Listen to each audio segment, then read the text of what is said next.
Hey, comic book fans, my nerdy friends, and my geeky compadres. Do you hear that? Sounds like thunder. That must mean it's time for some lightning round reviews. So lame.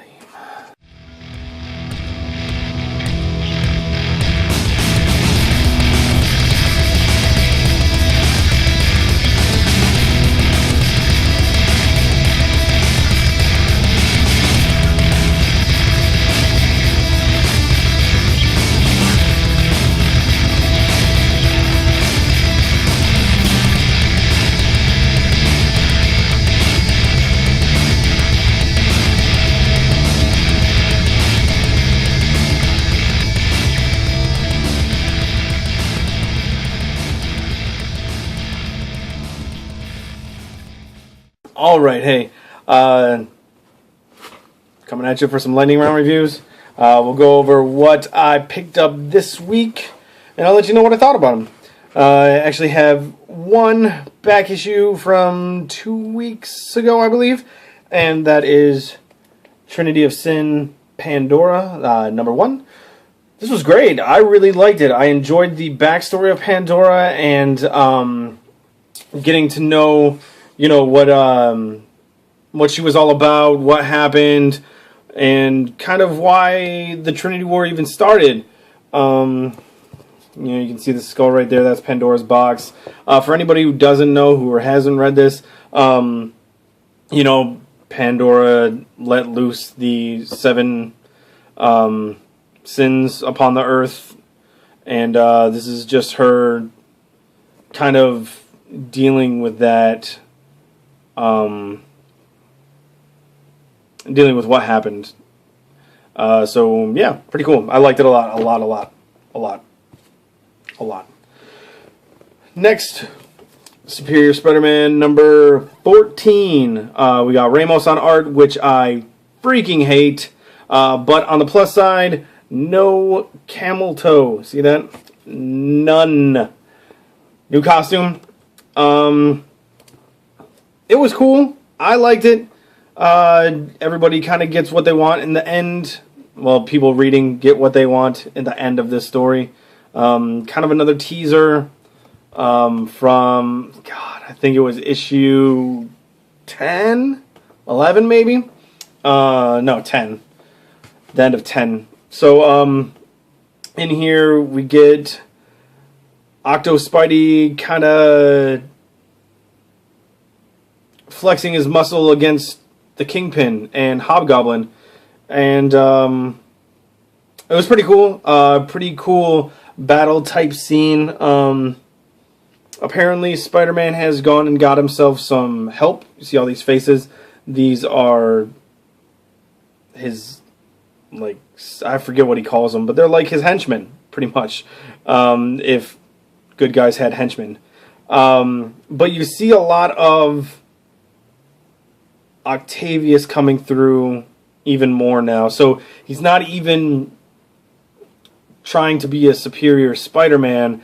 It's like he's using Spider-Man to be evil again. You can see it as he kind of blackmails J. Jonah Jameson. It's not really a spoiler because it happened in the previous issue, so I don't feel bad about that. But it was pretty cool. I liked it. I'm going to keep with it because I enjoy this title. I know a couple people are thinking about dropping it, but I enjoy the hell out of it.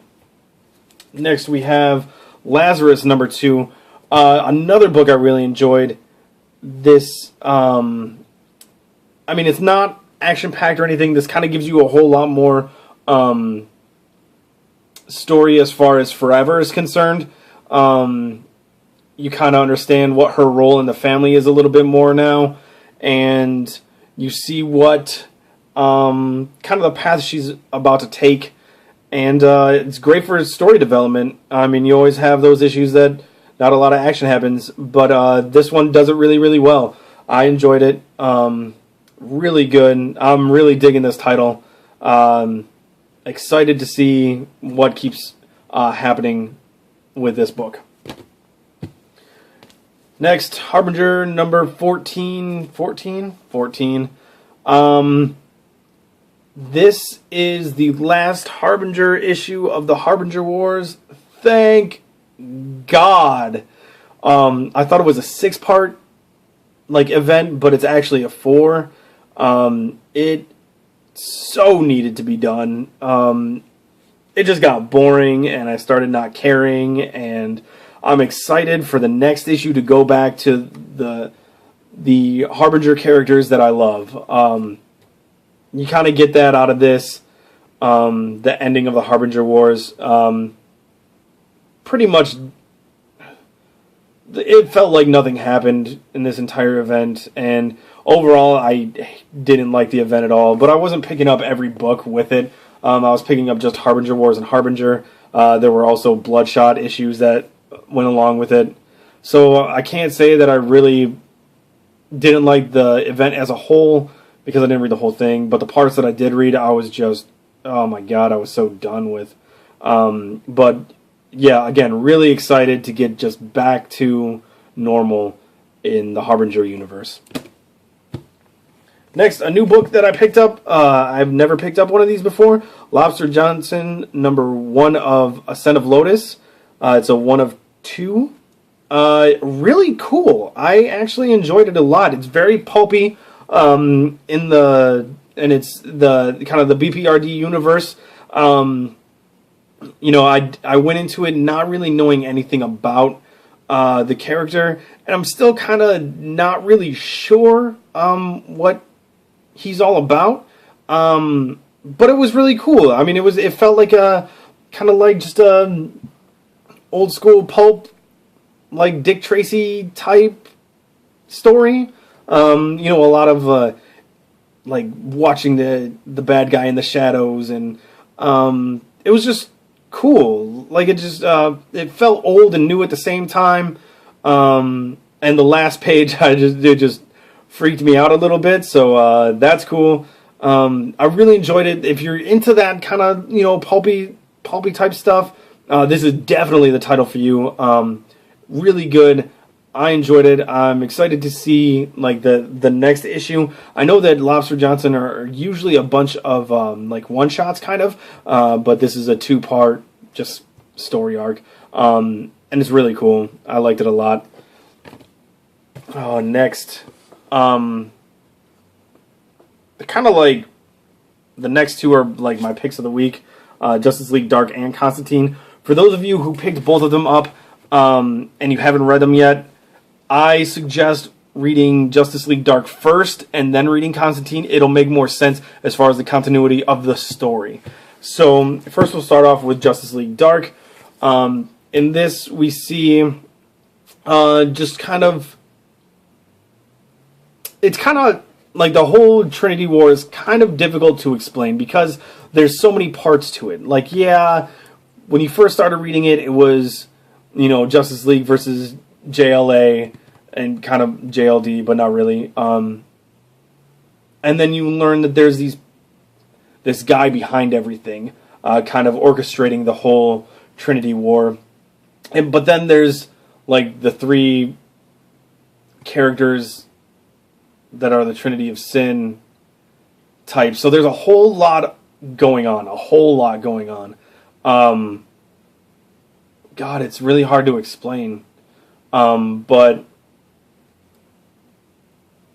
I'm not really going to try, because I think most people are actually picking this up. So I'll just let you know what I thought about it. I thought it was great. I was really happy with the artwork, but I always have been with Justice League Dark. Finally, we get Deadman looking right, not like a, you know, anorexic white scarecrow.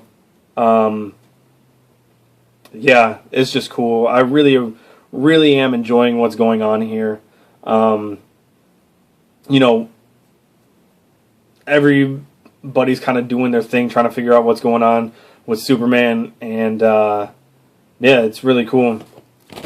And finally, Constantine number 5.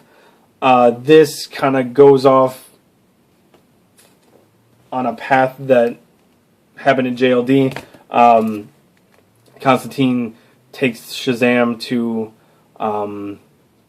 like his bar and kind of cons him into telling him that he knows something about his family, and really he's trying to manipulate Shazam into, it's not a spoiler because you can see it from the cover, to give for Constantine to steal Shazam's powers to use for his own purposes. As far as the story arc from before the Trinity War is concerned, I really like how they're kind of incorporating that a little bit, because I was worried about what was going to happen as far as the continuity with Constantine, because he kind of had his own whole big deal going on before it happened, and then, you know, kind of knowing that he was going to, you know, be a big part of the Trinity War.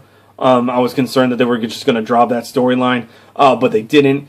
The way they combined the two storylines really worked for me, and I don't know, it's just awesome. This title has been phenomenal, and excited to see what happens next. Also very concerned to see what happens next as far as the Trinity War is concerned, but it's great. Like, the Trinity War is fantastic, and Constantine is fantastic. I think next week we have Pandora issue 2, and I'm not sure as far as a Justice League book goes. I don't think there is one, but I'm not sure. You'll see in my haul, you know, on Wednesday. Anyway, that was my lightning round reviews. Thank you very much for watching. I love all you guys. You know, it's really great being in this community and being able to share my opinions on books and not have everybody freak out on me. I will be trying to do a video tomorrow. My getting to know RWC thing. I have all the questions written down, and I'm gonna just, you know, go off the top of my head with the answers, or I'm gonna try. I might, you know, have a few things already written down for them, but you know, it's really cool. There's a lot of really good questions here that I'm gonna I might have to split the video up into a few parts, because there's kind of a lot of questions in here that I kind of want to go in depth on. But thank you to everybody who is helping me with this, who participated. Really cool of you to, you know, come up with something for me. You know, whether it's kind of deep or just kind of funny. You know, I've had my fair share of both. So, you know, it's just really cool. And I'll say more about it when I do the video. But thank you very much for watching. I will check you later. Have a fantastic day. I'll see you next time. Bye.